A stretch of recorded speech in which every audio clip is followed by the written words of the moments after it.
As you probably guessed, it's lunchtime. Now, if you're thinking about setting up a home studio, but you've got concerns over where on earth you're going to put it, because maybe you don't have a spare bedroom or something like that, you can still use a room within your house which is in use. For example, even a room like this, and as you can probably see, it's not that big. You could still set up a home studio here. I mean, how much space do we have? I mean, looking across here, we've got probably a couple of, what we got, 1, 2, 2.5 meters, but as you can see, there's a door and an archway here. So really, if we're going to look in this direction, it really is, I'd say that really is 2.5 meters. This is quite a small space. Look, this is only a 4-person table here, but you could still put up some lights, you can do stuff, and you can of course always move the furniture around in order to facilitate it. But the first question is, what do you need to buy? One of these would certainly come in handy. It's a collapsible backdrop. You just like fold it away, you can put it into a bag and keep it under the stairs. This one's black this side, and you've got white on the other, so you can use it for both high and low key portraiture. One of the great things with these, of course, as well, is that there are no wrinkles in it. If you're going to hang a sheet on the end of the wall, that's okay, but if you've got wrinkles in it, it'll look like a bed sheet, and that will spoil your picture. So if you're going to go that route, iron it, stretch it tight, just like this thing. But of course the big question is, what are you going to use to produce the light? Well, we've come to see our mates at London Camera Exchange, and Tom's very kindly volunteered to talk us through some of the different types of lighting that is available. Tom, what are people buying at the moment? You know, somebody comes in and want to set up a home studio. Where would you begin? The most popular option tends to be a hot shoe flash gun, something like this over here. So you can either have this on your camera, on the top of the hot shoe here, or in this case we put on a lighting stand, which gives you a bit more flexibility when you're shooting. We're going to tether it to the camera. So you're going to use and that's just a speed light? Yeah, it's like just you a would have speed light that you pop on the hot shoe. On the hot shoe, and then that comes through this softbox. That's right. Got you. Okay. So the offshoot cord still allows the flash to talk to the camera, but it gives me the freedom to move about more and position the light where I want it. So yeah. We try that out now, if you like. Yeah, go on then. You can take a picture of me if you like. Okay. Okay. So I'll try and stand here and look decorative. Yeah, let's just try that out then. Okay. There we go. So I didn't have to control the exposure or anything. It's still talking to the flash with the cable. Yeah. So and that's a nice soft directional light that you're getting from that as well, isn't it? That's what the softbox does for you. It sort of reduces the shadows, softens all the light out. Yeah. So if we have this, if we weren't using the softbox, just the flash head, you'd probably find some quite harsh shadows on this side of your face in the photograph. Well, the softbox really diffuses all the light. So nice controlled way of doing it. So what Tom's saying is you've got a little tiny light source like the flash there. It fires into this big box, and then the light rattles around inside here. Sorry Tom, you don't mind me dismantling your stock. You can see in the back here, there's the little tiny flash head in the back there. Can you see that, Janie? Yeah. Yeah. The light comes out of there, it rattles around here, and then it comes through this piece of translucency, and that's shattering the light out. It's like water. If you squirt it through a garden rose or something, or a sprinkler, it softens it and it wraps around things, and that's where that beautiful light comes from. So you were saying, Tom, so exposure-wise, the camera will control the exposure for you? Yeah, the good thing about most modern flash guns is they have a TTL or ITTL mode. So it talks to the camera, it knows what lens you're using, knows how much zoom you're using, and it's going to sort out all the exposure for you. You can use these completely manually though. So from a beginner's point of view, the automatic modes are brilliant. You just get on with it, and normally it exposes it pretty much spot on. But the manual modes can be used on this flash gun in particular. This is a Canon one. Let's just turn it back on. So we've got a different mode. So can you see that, Janie? It's a bit high. Okay. Jane's only little. There we go. Is that better? So with this flash gun, I can change the output of the power if I want, depending on how much I need. But that's when you start to get more advanced, I suppose. From a beginner's point of view, it is good to use it in the auto mode to start with. Got you. So we got. Yeah, I see. I don't know how you drive this one because I'm not used to it, but yeah. So there's all the different modes here. Yep. To give you different light output. And of course that's really useful because if you want to change the light output, if you're doing a high key sort of portraiture with a white background, Yep. there's a good chance the camera might underexpose it. Absolutely, yeah. And so you can still adjust it. So that's a good way in, isn't it? It is. Yeah. Okay, so if you were going to take it to the next level and actually get some studio flash heads, Yep. where would we go from there? You'd be looking at some much larger units like this. Mm-hmm. They're Yeah. a lot more powerful. The thing to remember with these, I guess, is that they don't talk to the camera in any way. So you're in control of your camera and you're in control of your flash, but they are completely separate. Mm. So the main thing you control with this is your power output, which is this little knob here. So what we've got inside our studio flash then, so we've got a power output here. What have we got along the top? We've got a power button, modelling light. Yep. Modelling lights. We have touched on this in a different film, but a modelling light. Would you care to demonstrate a modelling light, sir? Yeah, is this one plugged in? Yeah, it is, yeah. Let's have a look. I plugged it in and left a cable all across the floor. There we Okay, go. so that's your modelling lamp on at the moment. That's- What that does, sorry, Go for it. it just gives you an idea of what the flash is going to do, so you can. It's quite useful for focusing the picture as well, actually. But it gives you a rough idea of what the flash is going to do. So if I'm going to be the model, if I'm there in that light, if we adjust the light up and down, oh, it flashed. Why did it flash? Did I touch something? You might have touched it. Yeah. Can you see the light going up and down? As I, Yeah, a bit. Yeah. yeah, okay. So the modelling lamp reflects into the reflector and then it throws out the light. So you can kind of see with your own eyes what the light's going to do before you take the picture with the flash burst. Absolutely. So what sort of cost are we looking at for something like a set of these? These are Lastalite lumens, aren't they? Yeah. These are 200 watts. Yeah, it's around the sort of £300 mark for something like that. So I suppose it is an expensive entry-level model, but they're well put together.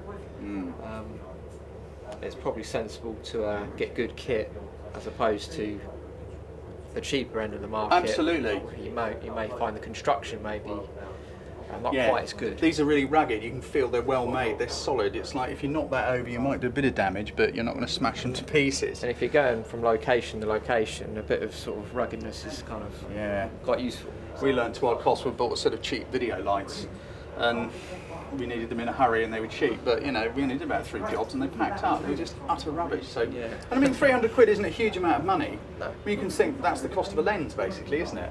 Yeah. So, you know, and it's a great bit of kit.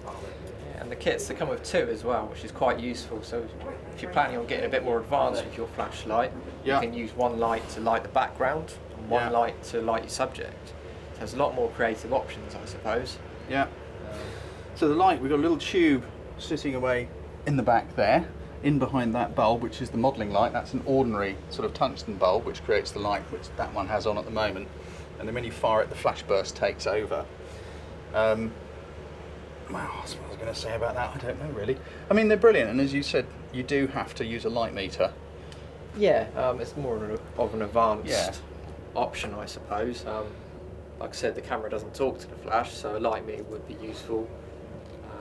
And trial and error. As Yeah, always. absolutely. Yeah, because of course with digital, you can still take a picture, look at it, and go, "Oh, that light on that side's too bright," and then just turn it down a bit and take another test picture until it looks about right. I recommend a flash meter because it just saves time and it's fairly easy. So for something like a home living room studio, this sort of output's going to be great for portraiture, bit of still life, that sort of stuff. Yeah, sort of head and shoulders portraits, perhaps a bit of still life. Might be a bit on the sort of the power side. Maybe need a bit more if you want to do a full length portrait, perhaps. Yeah. But ideal for a small setup. Yeah, so for a small set, that's great. If you want more depth of field, if you want to start using slightly smaller apertures or something like that, then you're going to need to up the power. So these are 200. Talk us through the power output. So it's now 200 watt seconds, aren't they? That's right. Yep. 200 watt seconds is probably a great place to begin, and then it would go 200, 400, 400, 800. You can get thousands, but they're Yeah, a bit, you're going to spend money, Yeah. absolutely. I mean, I use 400 watt second lights. Sorry, 800 watt second Right, lights. okay, yeah. Because I actually think it's a good idea to have probably more light and lose a bit. You can hang muslin cloth and all that sort of thing, and soft boxes like we had on there, Yeah, they all absolutely, yeah. cut light down. You can always lose a bit of light, but if you need more, you haven't quite. Yeah, absolutely. Yeah, that's a good point. Yeah. Okay. So there we go. That's a really good tub and make. And if you want to go on beyond that, you've also got things like the Bowen's Geminis and things like Yeah, this. the sort of the topper end of the market, perhaps. We've got the Bowen's lights here.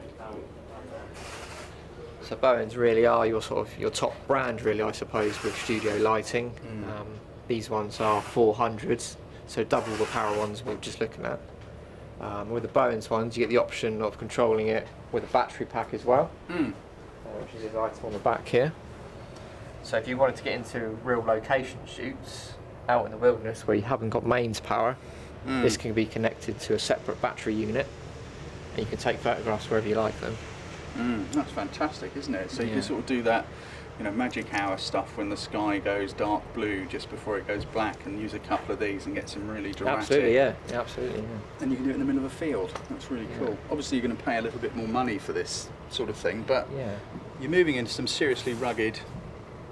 Yeah, I mean, Bowen's the sort of industry standard professional studio lights, so you do pay a bit more extra money, but you do get the quality, I suppose, and the versatility, like I said, with the external battery pack. Also, there are lots and lots of light modifying things as well, aren't there? So there's, like, you know, there are soft boxes and umbrellas, and there are other things called snoots and barn doors and stuff like that. Am I right in thinking that the Bowen's accessories and the Laster light, It's the same mounting it's the same ring, mount? yeah. So any accessories that fit on the front of a Bowen's light will fit on a Laster light one as well. That's one of the main reasons we keep them, because accessories for these things are very useful. It's another way of controlling the light. Yeah. That's brilliant. Thanks for talking us through the flash heads, Tom. No problem. I appreciate that, because I know you've got tons to do. I'm just going to have a little look and talk about some of the light modifying things. Of course. Thanks for your time, mate. Appreciate problem, that. yeah. Cheers. Thank you. No worries, mate. Okay. So, umbrellas. Obviously, we know about umbrellas. You fit them into the light here. The light comes out of the flash, hits into the umbrella. It shatters just like water and then comes forward. This umbrella has got, let me just see if I can turn that around for you. We've got black this side, and we have a highly reflective interior here. So when the flash fires, all the light hits this and reflects forward. That's going to give you quite a strong kind of directional light. A translucent umbrella, like this monster of a one we have up here on the, look at this is a huge one. This one's translucent. When you fire a flash into that, some of the light is going to penetrate through it and it'll rattle around the room. Now, for a living room, sort of dining room like we're talking about at the moment, that is obviously way too big. That would be used in a professional studio, possibly outdoors. The advantage of a huge, great big umbrella is you're taking a small light source like this, which is quite small, and just like with the speed light, it's going to be very, very direct, quite harsh. By firing one of those into a great big umbrella like that, you're turning your source of light from this size to the dimension of that umbrella, and that's going to give you really, really beautiful light. Softboxes we already had a quick look at, whether you're putting a softbox onto a studio flash head like that, or whether you're using it on a speed light. It's the same principle. Some softboxes have extra baffles. I'm not going to turn that around, so I think I might knock it over. When we looked inside here, there was just the one sheet of translucency. Some softboxes you can add several at a time. And that will just soften the light still further. And if you're in my school of thought where you're going to use a very, very powerful flash head, like say my 800s, there might be too much light, in which case you can put more baffles in, which will cut the light down. The final thing I just wanted to show you is this. It's called a light cube. Let's pick it up and turn it around here. It's great for macro, sort of studio macro shots and things like that. This has got a Nikon box in it, but you can put something in there and maybe put some cloth over the top, put plants in there. You can suppose you made jewellery or something like that and you want to sell it on eBay. You can put them in here, and this translucency around here will soften the light so that you get nice even light, and it's great for things like jewellery or glass because they're very reflective. If you just do it in the living room, you're going to have reflections of your lights in the thing you're photographing. By putting it inside this light tent, this translucent material here cuts away all those reflections. You could of course use one of these just near a window like we're doing here, and use a very, very slow exposure. That is fantastic, and I've done it lots of times. But if you want to take several pictures I'd recommend you use one of these with a couple of flash heads, or maybe the speed lights, because you can then put one either side. The light will either side, in front, however you want to arrange it to see what the light looks like. But the light will be softened as it comes through this material. If you put it by a window, the colour of the light will change as the day goes on. So if it goes from sunny to cloudy, the light levels are going up and down, the colour's going from blue to yellow. So I'd strongly recommend using some studio flash heads with something like that. So there's a huge amount of stuff on offer. As usual, I would recommend that if you're going to get some flashlights, go to a shop and talk to somebody, because if you do buy something and it goes wrong, it's much easier to go back to the shop and speak to someone about the warranty, get it sorted, than it is if you're buying something over the internet because it's cheap from China or something like that. I have made that mistake, and I am speaking from experience. So there we go, there's an introduction to the different types of flash heads. I'd suggest you pop into your local shop and have a look at some. Go online, find out a bit of information about them, and then go and have a play with some. Maybe even hire a studio. Most places, lots of towns, you can hire a small studio with some flashlights. You can go and have a play with some before you buy them. But there you go, introduction to studio flashlights.